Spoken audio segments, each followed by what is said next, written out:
Sujisha, PTMHSS Thazhikode. Sir ഇവിടെ ഒരു അച്ഛനെ പറ്റി പറഞ്ഞല്ലോ, മാനന്തവാടിയിലേക്ക് ബസ്സിൽ പോയ, അതുപോലെ നല്ലൊരു അനുഭവമായിരുന്നു. അപ്പോൾ സാറിന്റെ ജീവിതത്തിൽ ഏറ്റവും നന്നായി തോന്നിയ ഒരു അനുഭവം പങ്കുവയ്ക്കുമോ? എൻ്റെ ജീവിതത്തിലെ അനുഭവം വളരെ പേഴ്സണലായൊരു അനുഭവം പറയാം. ഒരുപക്ഷെ അതിനൊരു സാമൂഹിക പ്രസക്തി ഉണ്ട് എന്നുള്ളത് കൊണ്ട് പറയാം കേട്ടോ. നമ്മുടെ മോന് 4ാം ക്ലാസ് വരെ ഒരു CBSE സ്കൂളിലായിരുന്നു പഠിച്ചിരുന്നത്. 4ാം ക്ലാസ് വരെ. അപ്പോൾ ആ സ്കൂളിൽ അവന്റെ സമുദായത്തിലെ ആളുകളെ മാത്രമേ കാണുള്ളൂ. പിന്നെ അതിലൊരു അപകടം ഉണ്ട് എന്ന് നമുക്ക് മനസ്സിലായി. അതിൻ്റെ ഇടയിൽ ഒരു കവിതയും വായിച്ചു. സോമൻ കടലൂർ എന്ന് പറഞ്ഞൊരു കവിയുണ്ട്. അയാളുടെ ഒരു കവിത ഉണ്ട്.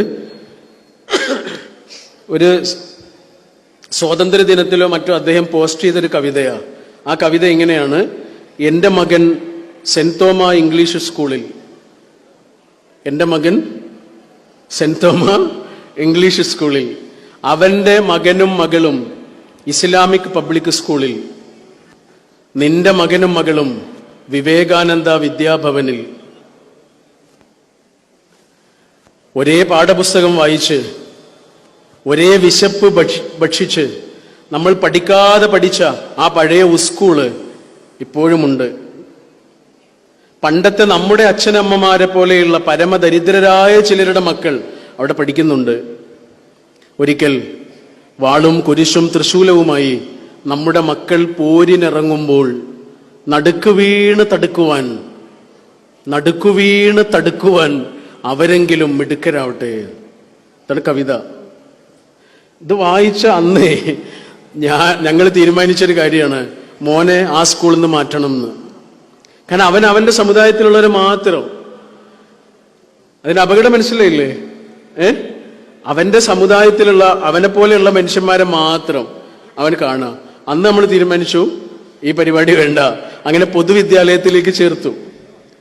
പൊതുവിദ്യാലയത്തിലാണ് അവൻ 5ാം ക്ലാസ്സിൽ മുതൽ അവൻ പൊതുവിദ്യാലയത്തിലാട്ടോ. അപ്പൊ എല്ലാ ദിവസവും ഇവന് ഓട്ടോറിക്ഷയിലാണ് സ്കൂളിലേക്ക് പോവുക. ചില ദിവസം ഓട്ടോറിക്ഷ മിസ്സാവും, കിട്ടാതെ പോവും.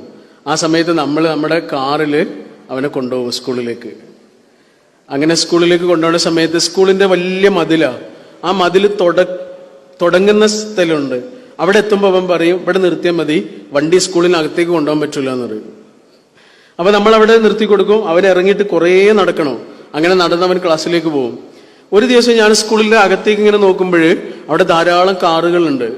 മാഷന്മാരുടെയൊക്കെ കാറുകളായിരിക്കും, ഒരുപാട് കാറുകളുണ്ട്. അപ്പൊ ഞാൻ അവനോട് ചോദിച്ചു, മോനെ സ്കൂളിനകത്ത് ഒരുപാട് കാറുണ്ടല്ലോ, പിന്നെന്താ നമ്മുടെ കാർ അകത്തേക്ക് കൊണ്ടുപോകാൻ പറ്റില്ല എന്ന് നീ പറഞ്ഞത് എന്ന് ചോദിച്ചു. അപ്പൊ അവൻ എന്നോട് പറഞ്ഞൊരു വാക്കുണ്ട്. മോള് ചോദിച്ച ചോദ്യത്തിനുള്ള എൻ്റെ ഉത്തരം അതാണ്. അവൻ എന്നോട് പറഞ്ഞത് എന്താണെന്നറിയോ? അബ്ബാ, സ്വന്തമായി ഒരു സൈക്കിൾ പോലും ഇല്ലാത്ത വീട്ടിൽ നിന്ന് വരുന്ന കുട്ടികൾ എൻ്റെ കൂടെ പഠിക്കുന്നുണ്ട്. നമ്മുടെ കാറൊക്കെ കണ്ടാല് അവർക്ക് സങ്കടാവും അബ്ബാ. ഞാനപ്പോൾ ആലോചിച്ചത് എന്താണെന്നറിയോ? അവൻ പഴയ സ്കൂളിൽ തന്നെയാണ് പഠിക്കണമെങ്കിൽ നമ്മുടെ കാർ അത്ര പോരാന്ന് പറയാ. നമ്മുടെ കാറൊന്നും അത്ര പോരാ എന്നാണ് അവൻ പറയാ. ഇപ്പൊ അവന് മനസ്സിലായി, അച്ഛനൊരു ദിവസം ജോലിക്ക് പോയിട്ടില്ലെങ്കിൽ പട്ടിണിയാകുന്ന വീടുള്ള മനുഷ്യന്മാരുണ്ട് നാട്ടിൽ നിന്ന്. സ്വന്തമായി ഒരു ബൈക്ക് സ്വപ്നം കാണുന്ന കുട്ടികളുണ്ടാവും. പക്ഷെ സ്വന്തമായി വെച്ചെഴുതാൻ ഒരു മേശ സ്വപ്നം കാണുന്ന കുട്ടികളുണ്ടടാ. സ്വന്തമായി ഇറങ്ങുന്ന ബൈക്ക് സ്വപ്നം കാണുന്ന കുട്ടികളുണ്ട്. സ്വന്തമായി ഒന്ന് വെച്ചെഴുതാനേ ഒരു മേശ സ്വപ്നം കാണുന്ന കുട്ടികളുണ്ട്. ഒരച്ഛന്റെ ചൂട് അനുഭവിക്കാത്ത കുട്ടികളുണ്ട്. അമ്മയ്ക്ക് അസുഖമുള്ളത് കൊണ്ട് പഠനം വിചാരിച്ച പോലെ മുന്നോട്ട് പോകാൻ പറ്റാത്ത കുട്ടികളുണ്ട്. ഇതൊക്കെ നമ്മളെ കുട്ടികൾക്ക് മനസ്സിലാവണമെങ്കിലേ അവർക്ക് നമ്മൾ മനുഷ്യന്മാരെ കാണിച്ചു കൊടുക്കണം എന്ന് മനസ്സിലായത് അന്നാണ്.